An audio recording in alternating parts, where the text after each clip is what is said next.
We don't have to wonder whether Trump has the money for the bond he's seeking. He's admitting he doesn't have the money in a wacky series of Truth Central posts. Let's take a look. Trump writing yesterday, quote, "I built a magnificent business which helped rebuild New York City and state with amazing, unparalleled, historic properties and tons of cash, which crooked Joe Biden and his maniac prosecutors are trying to wrongfully and illegally take from me. A bond of the size set by the Democrat club-controlled judge in corrupt racist Letitia James's unlawful witch hunt is unconstitutional, un-American, unprecedented, and practically impossible for any company, including one as successful as mine." So Trump is saying, yes, it's an impossible financial barrier for me to meet, but nobody would be able to meet it. He's trying to say, I can't meet it, but nobody else could. And so the problem is the judgment and the bond.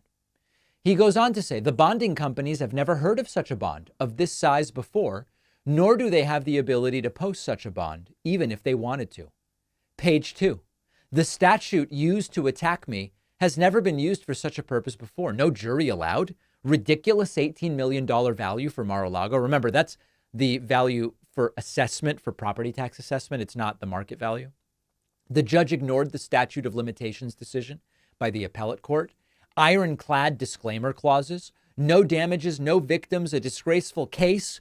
This sham is forcing companies and people to flee New York and stopping companies from entering. If they did, they would be crazy because they don't need the communist China or old Soviet Union model of business to interfere with their prosperity and success.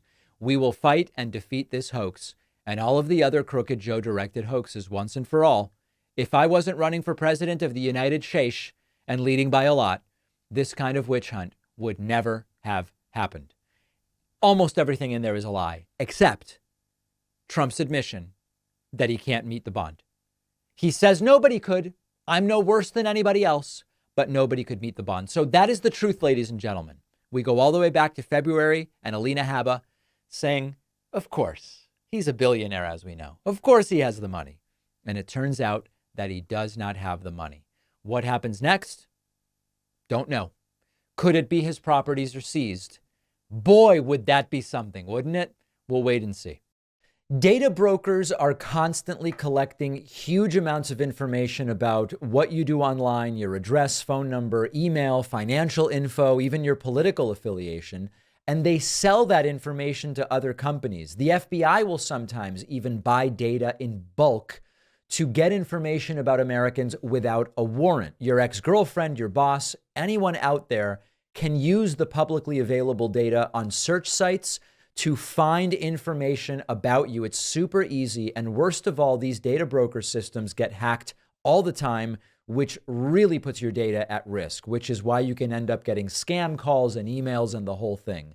The solution to all of this is our sponsor, Incogni.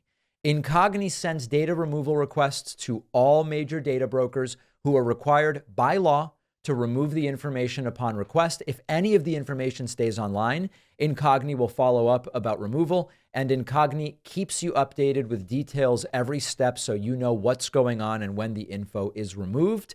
What Incogni can accomplish is amazing. I use it myself. Go to incogni.com/Pacman and you'll get 60% off with the code Pacman. The link is down below.